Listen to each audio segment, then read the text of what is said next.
Public గవర్నెన్స్లో భారతీయులు పెద్దగా రాణిస్తారు. సర్వీస్ ఎకానమీలో భారతీయుల యొక్క సేవలు ప్రపంచానికి అవసరం. ప్రపంచం మొత్తం కూడా యాక్సెప్ట్ చేసే only one community Indian community, అందులో అగ్రస్థానంలో తెలుగు జాతి. అందుకే ఇవన్నీ గుర్తుపెట్టుకొని నేను ఒక ఇది పెట్టుకున్నాను. 2047కి నా ఆలోచన, నా విజన్, నా కమిట్మెంట్ తెలుగు జాతి ప్రపంచంలో నెంబర్ 1గా ఉండాలి. నెంబర్ 2 పేదరిక నిర్మూలన ఎంత తొందరగా వీలైతే అంతవరకు చేయాలి. Zero poverty state. ఆంధ్రప్రదేశ్ రాష్ట్రం నెంబర్ 1 రాష్ట్రంగా ఉండాలి. తెలంగాణ రాష్ట్రం కూడా బాగుండాలి. నేను తెలుగు జాతికి పెద్దగా ఉంటాను తప్ప ఒక 50%, 30% కాదు. ఫస్ట్ నేను చెప్పాను. నేను ఆ రోజు హైదరాబాద్ అభివృద్ధి చేసినప్పుడు, విభజన జరిగినప్పుడు ఒకటే మాట చెప్పాను. విభజన జరిగింది, హైదరాబాద్ తెలంగాణకు వెళ్తుంది.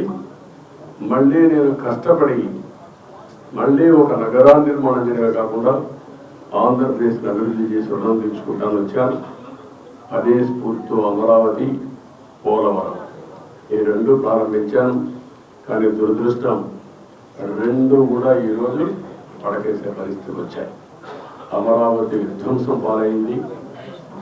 పోలవరం ప్రతి ఎకరాకు నీళ్లు ఇవ్వాల్సిన జీవనాడి గోదావరిలో కలిపేసే పరిస్థితులు వచ్చారు. ఈ 2 కూడా మళ్ళా సెట్ చేసుకోవాల్సిన అవసరం ఉంది. ఏదైతే హైదరాబాద్ నగరం వల్ల తెలంగాణకు ఈరోజు హైయెస్ట్ పర్ క్యాపిటల్ ఇన్కమ్ కానీ మెరుగైన ఆదాయం వచ్చే పరిస్థితి వచ్చింది. అలాంటి ఎకో సిస్టమ్ క్రియేట్ చేసి మళ్ళీ ఆంధ్రప్రదేశ్ బాగు చేసుకున్నాం. అందుకే ఈ 2 ధ్యేయాలతో మిగిలినట్టు చాలా ఉన్నాయి. ఆ విషయాలు నేను ఎప్పటికీ కూడా మాట్లాడతాను. ఈ విషయమే వెంకటేశ్వర స్వామిని కోరుకున్నది. నా ఆరోగ్యం, కుటుంబ ఆరోగ్యం, ప్రజల ఆరోగ్యం, కార్యకర్తల ఆరోగ్యం కూడా, ఇప్పుడు ఎన్డీఏ కార్యకర్తల ఆరోగ్యం కూడా బాగుండాలని కోరుకున్నాను. నా సెక్యూరిటీ, మా కుటుంబ సెక్యూరిటీ, కార్యకర్తల సెక్యూరిటీ, ప్రజల సెక్యూరిటీ బాగుండాలని కోరుతున్నాను. మంచి ఆరోగ్యాన్ని ఇచ్చి నేను అనుకున్న సంకల్పాన్ని ముందుకు తీసుకుపోవడం కోసం వెంకటేశ్వర స్వామిని ఆశీర్వదించాలని కోరుకున్నాను. వెంకటేశ్వర స్వామి తిరుమల తిరుపతి దేవస్థానం ఒక విషయం కూడా గుర్తుపెట్టుకోవాలి. తిరుమల ఒక పవిత్రమైన దివ్యక్షేత్రం. ఈ పవిత్రమైన దివ్యక్షేత్రాన్ని అపవిత్రం చేయడం భావ్యం కాదు. తెల్లవారుజామున 3 గంటలకు సుప్రభాత దర్శనానికి వస్తే